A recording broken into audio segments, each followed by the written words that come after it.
농지에 비과세 제도가 있을까요? 제촌자경 8년이면 2억 감면해준다. 많이 들어보셨죠? 오늘 그 얘기 나누도록 하겠습니다.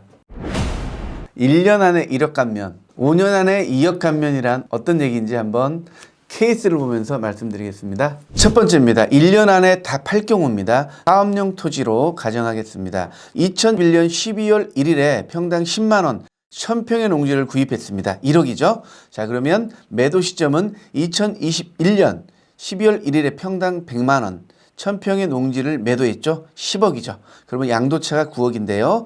비용은 취득세 법무사비 복비해가지고 1,450만 원이 나갔습니다. 8년 작용이 완료됐다 치면요. 1년 안에 1억이 감면이 된다는 이야기입니다. 양도세를 계산해보면 산출세액은 2억 6천만 원 정도가 나옵니다. 양도세는 결과적으로 1억 6천만 원 정도가 나온다. 바로 이것이 1년 안에 팔 경우에 1억이 감면된다는 의미입니다. 무슨 말인지 아셨겠죠? 1년 안에 1억이 감면된다는 거는 1년에 내가 모든 농지를 팔았을 경우에 산출세액에서 1억을 감면해 준다는 이야기입니다. 두 번째 보겠습니다. 사업용 토지도 가정합니다. 이것도 똑같은 케이스입니다. 단지 틀린 거는 2021년 12월 1일에 100만 원에 500평을 팔고요. 2022년 1월 30일 날 연도가 틀리죠? 연도를 나눠서 5억에 또 매도를 하게 됩니다. 그럼 결과적으로 30일 차이인데요. 8년 작용 완료를 하고 2년으로 분할 매도할 경우 5년 아니기 때문에 각각 감면된다는 말입니다. 산출세액은 5억에 팔았을 경우에는 1억 1,500만 원 정도의 세금이 나오는데요. 양도세는 1,500씩 3천만 원의 양도세가 나온다는 겁니다. 5년 안에 2억 감면된다는 말은 뭐냐면 1년에 1억 감면 또 1년에 1억 감면 내 재산을 나눠서 팔았을 경우에 5년 안에 팔면은 1년에 1억씩 감면이 된다는 거죠. 예를 들어 3번 나눠서 팔 수 있겠죠. 다 합쳐서 5년 안에 2억 내에서는 감면을 해준다. 이렇게 알고 있으면 되겠습니다. 1년 안에 1억 감면, 5년 안에 2억 감면 무슨 말인지 아시겠죠? 양도세를 한번 비교해 볼게요. 비사업용으로 팔았을 경우입니다. 8년 제촌자경하지 않고 비사업용으로 팔았을 경우는 3억 3천 정도의 세금이 나오고요. 8년 제촌자경하지 않고 사업용으로 팔았을 경우는 2억 6천만 원 정도. 8년 자경 일괄 매도 사업용일 경우에는 1억 6천, 8년 자경 사업용일 경우에는 3천만 원 정도의 세금이 나오는 거예요. 똑같은 내용이지만 내가 관리를 어떻게 하느냐, 파는 방식을 어떻게 하느냐에 따라서 3억이라는 양도세 차이가 나죠. 그래서 관리하는 방법 그리고 매도하는 방법을 우리가 자세히 알아야만이 투자 수익률을 극대화할 수 있습니다.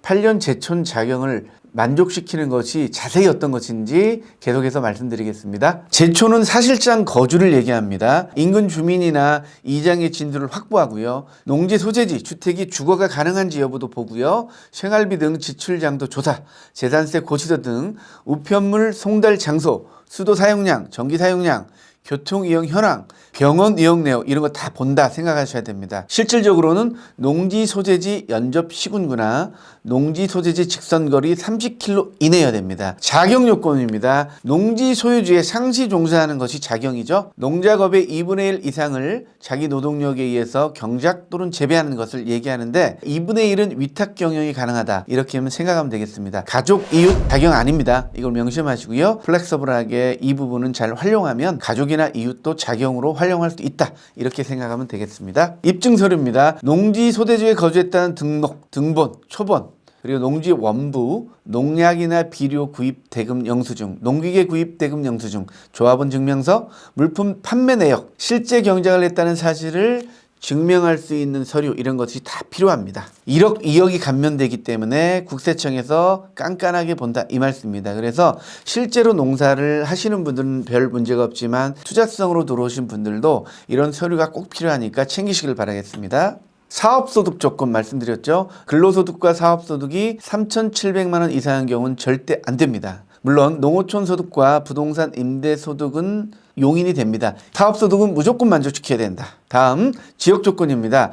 농촌 지역의 농지만 인정된다 생각하시면 됩니다. 그래서 농지가 시의 동지역 이상의 도시지역이면 안 된다. 도시지역 중에 주거지역, 상업지역, 공업지역 인 경우 안 됩니다. 녹지 지역이나 개발 제한 구역은 가능합니다. 도시 지역이지만 도시 지역으로 편입된 지 3년 이내 농지는 사업용으로 인정이 됩니다. 아직 도시화되지 않았기 때문에 인정된다는 거죠. 농지는 농촌 지역에 있는 농지만 8년 제촌 자격 그리고 사업용으로 인정이 된다. 이렇게 생각하시면 되겠습니다. 지역 요건 여기서 마치고요. 농지 매도시 조건입니다. 양도일 현재 농지여야 됩니다. 그리고 파는 시점에 사업용 토지인지 아닌지 점검을 하셔야 또 10% 중과가 되지 않거든요. 매도 직전 3년 중에 2년은 제촌 자격하면 연속하지 않아도 됩니다. 2014년, 15년, 16년 중에 2014년하고 2016년을 제촌 작용해도 된다 이 말입니다. 매도 직전 5년 중에 3년은 제촌 작용을 해야 된다. 소유기간 전체 중 60%는 제촌 작용해야 됩니다. 이 셋 중에 하나만 만족시키면 사업용으로 인정을 받아서 중과되지 않습니다. 8년 제촌 작용하고 별도로 사업용인지 아닌지는 구분한다. 이렇게 생각하면 되겠습니다. 매도 시점과 가까운 3년 안에는 제촌 작용을 하는 게 좋겠다 이런 생각이 듭니다. 그래야 8년 작용으로는 감면 혜택도 받고 사업용으로 인정받아서 10% 중과도 안 받겠죠. 자, 그래서 투자 수익률을 극대화하는 방법은 도시 농부로 살면서 제촌 작용을 하는 것. 농지는 도시 인근에 사는 게 좋다 이렇게 할 수 있습니다. 그래야 내가 제촌 작용이 되는 거고요. 도시 인근이 토지 지가가 많이 올라가잖아요. 그래서 10배, 20배 이렇게 올라갈 수 있는 농지들이 도시 인근에 있다. 가까운 농지에 도시 농부 투자가 유망하다 이렇게 얘기할 수가 있겠습니다. 오늘은요, 많은 사람들이 헷갈려하는 8년 작용에 대해서 여러분에게 말씀드렸습니다. 여러분에게 또 좋은 영상으로 보답해 드리겠습니다. 자, 오늘 영상이 도움이 되셨다면 구독, 좋아요, 그리고 필요한 분들에게 공유 꼭 부탁드리겠습니다. 감사합니다.